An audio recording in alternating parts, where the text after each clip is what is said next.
നമ്മൾക്കൊക്കെ അറിയാമെന്ന് കരുതുന്ന ചില കഥകളില്ലേ, എന്നാൽ അതിനൊക്കെ നമ്മൾ കേൾക്കാത്തൊരു മറുവശം കൂടിയുണ്ടെങ്കിലോ? പുരാതനമായ യാഷർ പുസ്തകം നമുക്ക് തരുന്നത് അതാണ്. ഒരു സാമ്രാജ്യത്തെ മുഴുവൻ വിറപ്പിച്ച ഒരു കുട്ടിയെക്കുറിച്ചുള്ള പ്രവചനത്തിൽ നിന്നാണ് ഇതെല്ലാം തുടങ്ങുന്നത്. ഇതാണ് കാഴ്ച. അബ്രാം ഇന്നൊരു കുട്ടി ജനിച്ച രാത്രിയിൽ ആകാശത്ത് കണ്ടൊരു കാഴ്ച. ഇത് വെറുമൊരു നക്ഷത്രമായിരുന്നില്ല. ഭൂമിയിലെ ഏറ്റവും ശക്തനായ രാജാവിനെ പോലും ഭയപ്പെടുത്തിയ ഒരു പ്രവചനമായിരുന്നു അത്. അപ്പോ ഈ അബ്രാമിന്റെ ജനനം എന്തുകൊണ്ടാണ് ഇത്ര വലിയൊരു സംഭവമായത്? അത് മനസ്സിലാക്കണമെങ്കിൽ നമ്മൾ അവൻ ജനിച്ച് ആ ലോകത്തേക്കൊന്ന് പോയി നോക്കണം. പരാജയങ്ങളിൽ നിന്ന് പാഠം പഠിക്കാതെ ഒരേ തെറ്റുകൾ വീണ്ടും വീണ്ടും ആവർത്തിച്ചുകൊണ്ടിരുന്ന ഒരു ലോകമായിരുന്നു അത്. യാഷർ പുസ്തകം പറയുന്നത് കേട്ടാൽ മനുഷ്യന്റെ വീഴ്ച വളരെ പെട്ടെന്നായിരുന്നു. ഒരു ചെറിയ അനുസരണക്കേടിൽ നിന്ന് തുടങ്ങി ലോകം മുഴുവൻ അഴിമതിയിലേക്ക് കൂപ്പുകുത്തി. അവസാനം മഹാപ്രളയത്തിൽ എല്ലാം അവസാനിച്ചു. ഇവിടെയാണ് യാഷർ പുസ്തകം ആ കഥയ്ക്ക് ഒരു പുതിയ ഡൈമെൻഷൻ തരുന്നത്. പ്രശ്നം വഴിപാടിന്റെ തരമായിരുന്നില്ല, മറിച്ച് അതിന്റെ ക്വാളിറ്റിയായിരുന്നു. ഏറ്റവും മോശം സാധനം കൊടുത്ത കായന്റെ മനസ്സിൽ ഏറ്റവും നല്ലത് കൊടുത്ത സ്വന്തം സഹോദരനോട് അസൂയ ആളിക്കത്താൻ തുടങ്ങി. ഈയൊരു സംഭാഷണം കേട്ടാൽ മതി ആ മാനസികാവസ്ഥ മനസ്സിലാക്കാൻ.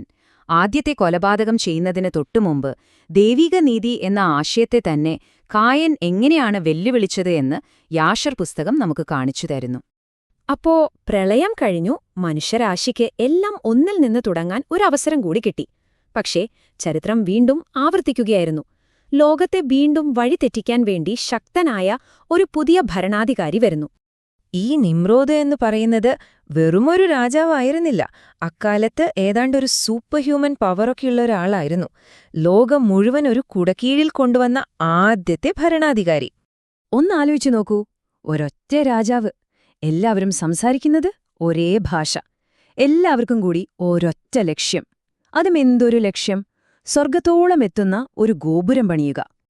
അപ്പോ ഈ ബാബേൽ ഗോപുരം പണിയുന്നവരുടെ ഉദ്ദേശം എന്തായിരുന്നു എന്ന് യാഷർ പുസ്തകം വളരെ വ്യക്തമായി പറയുന്നുണ്ട്. ഇത് വെറുതെ പേരിനും പ്രശസ്തിക്കും വേണ്ടിയായിരുന്നില്ല. ഇത് ദൈവത്തിനെതിരെയുള്ള ഒരു തുറന്ന യുദ്ധപ്രഖ്യാപനമായിരുന്നു. അവരുടെ 3 ലക്ഷ്യങ്ങൾ ഇതൊക്കെയായിരുന്നു. ഇങ്ങനെയുള്ളൊരു ലോകത്തേക്കാണ്, അതായത് വിഗ്രഹാരാധന നിർബന്ധമാക്കിയ ഒരു ലോകത്തേക്ക് ആ പ്രവചനത്തിലെ കുട്ടി അബ്രാം ജനിക്കുന്നത്. അവനെ ഒളിപ്പിച്ചു വളർത്തിയെങ്കിലും സത്യം കണ്ടെത്താൻ ഉറച്ചൊരു മനസ്സിനെ ആർക്കാണ് ഒളിപ്പിക്കാൻ കഴിയുക? അപ്പോ ചുറ്റുമുള്ള എല്ലാവരും വിഗ്രഹങ്ങളെ ആരാധിക്കുമ്പോൾ ഒരു കുട്ടി മാത്രം സ്വന്തമായി ചിന്തിക്കാൻ തുടങ്ങിയാൽ എന്തായിരിക്കും സംഭവിക്കുക? വളരെ ചെറുപ്പത്തിൽ തന്നെ അബ്രാം ഒരു ലോജിക്കൽ പ്രോസസ്സ് തുടങ്ങി.